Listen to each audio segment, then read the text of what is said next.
Hi again, everyone. Uh, hope you had a good weekend and that you're all still doing well, healthy, your families and friends are well, and that you're keeping on, as they say. Um, as always, if there's anything you need, any questions you have, you've got all kinds of ways to get hold of me: Canvas, email, office hours. Again, the link to book an appointment for office hours is in the Canvas announcement. It's called Going Forward. It's in the first reply to that announcement. So you can find that there. Stop by the Zoom meeting during class time. Um, yeah, all sorts of ways to reach out. So please do if you need anything. This week we are talking about gravity. We've held off on discussing gravity until after first discussing uniform circular motion, until discussing rotational motion, and until discussing periodic motion or oscillation in the previous chapter we covered. So now that we have those pieces, those elements, those components, we are ready to talk about gravitation. The lecture for this one, it'll be sort of separated into a few different sort of smaller lectures. At least that's the plan. A little more bite size to consume, right? First, we have to set the stage.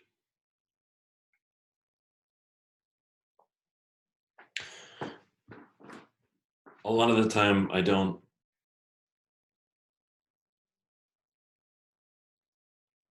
share the dates in history at which these discoveries were made, but for gravity, it's worth it.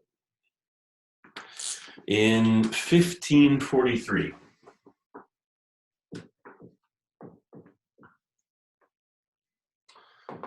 Polish astronomer Copernicus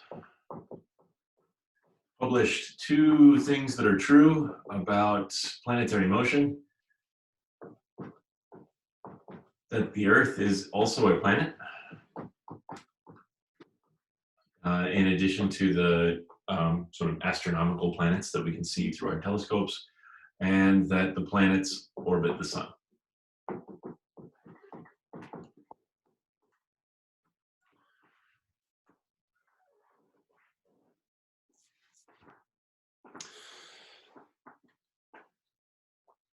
In between 1600 and 1615, 1620, so we'll say 1615, German physicist Johannes Kepler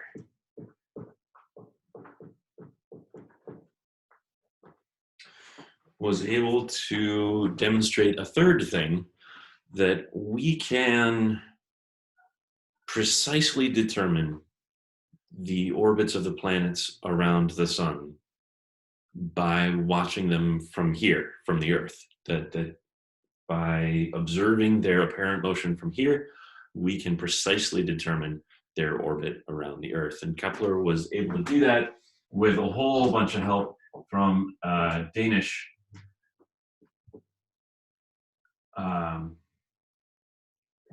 astronomer, and I'm gonna misspell the last name. Tycho, hold on. Brahe.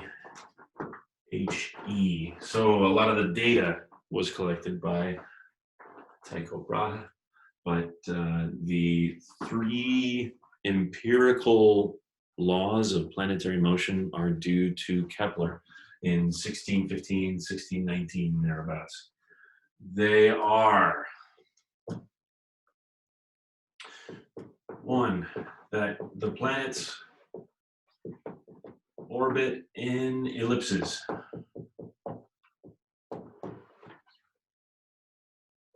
That the shape of every planet's orbit is an ellipse.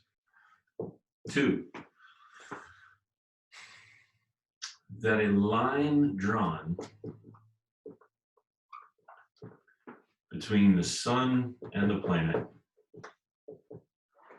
sweeps area at a constant rate.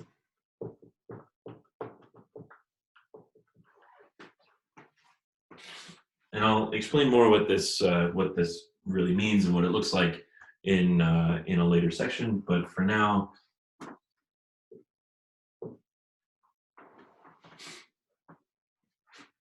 all right, it doesn't take very long. So in other words, what we're talking about, we've got the sun here, we've got a planet doing its elliptical thing.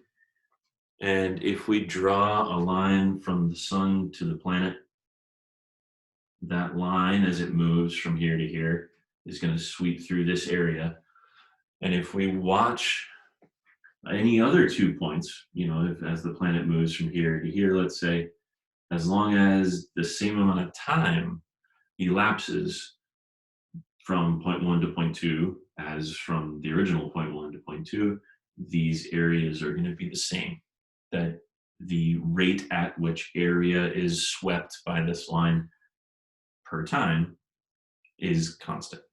That's Kepler's second law, and Kepler's third law is that the period of each planet's orbit, the square of each period, is proportional to the cube of the semi-major axis. We're going to remind ourselves about elliptical geometry. So again, we've got the sun at a focus. That's supposed to be an S. We've got the planet doing its orbital thing.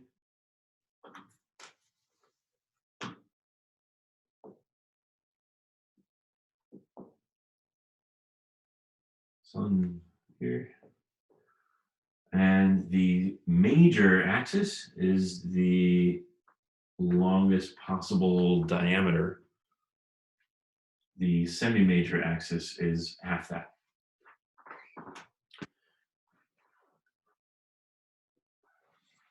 So these are really important scientific laws because they were deduced entirely, not even by experiment.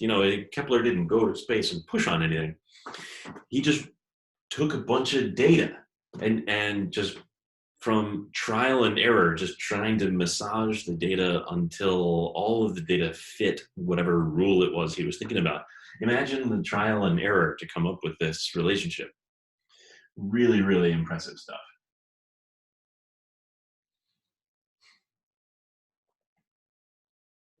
Okay.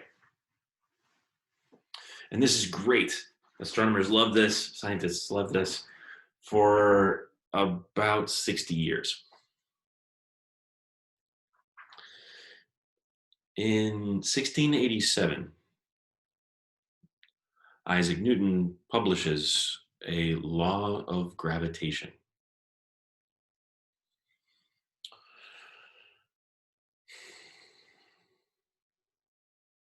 And he claims in this paper that together with his, in the first volume, he published the three laws of motion, right? There's the first, second, third, F equals ma, that whole bit, and that topped the bestseller list. Everybody loved that, and so in the sequel, he says, okay, if you take my patented laws of motion, that the sum of the forces is equal to the mass times the acceleration, If you have that, together with my new law of gravitation, I can prove, not empirically validate, prove theoretically Kepler's three laws. Everyone was very skeptical that this was a thing we could do. These were rules that were, it's just, these were observation based. These were empirical. It's what it looked like it was doing. And here comes this Isaac Newton guy saying that he has fit a theoretical model to all of this data, and that his model is capable of generating these same conclusions. This was a huge deal.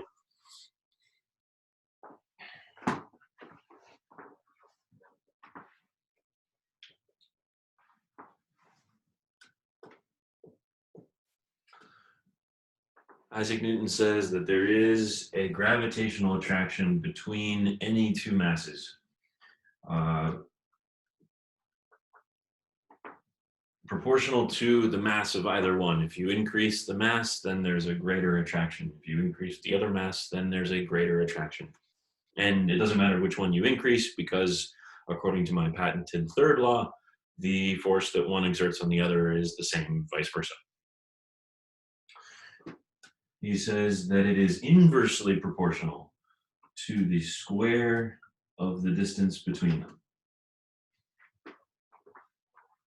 Move them farther apart, double the distance between them, in other words, then the gravitational force that one exerts on the other is going to decrease, because decrease by a factor of 4, because we're going to square the double. Is proportional to. He knew that there was a constant of proportionality, and he did his best to equal Kepler's empirical achievement to determine a value for what he called the universal gravitational constant G, and he got pretty close. It took about 100 years for a scientist to design an experiment to accurately measure in the lab the universal gravitational constant.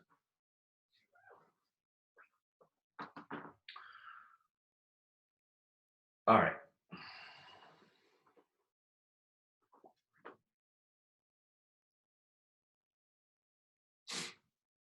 So the first thing we got to do is actually try Newton's claim, right? Assess Newton's claim that this, together with F equals ma, is actually going to get us these conclusions. Because if we can't even do that, then whatever else this might, yield for us is it's not what he said it was. So that's the next segment.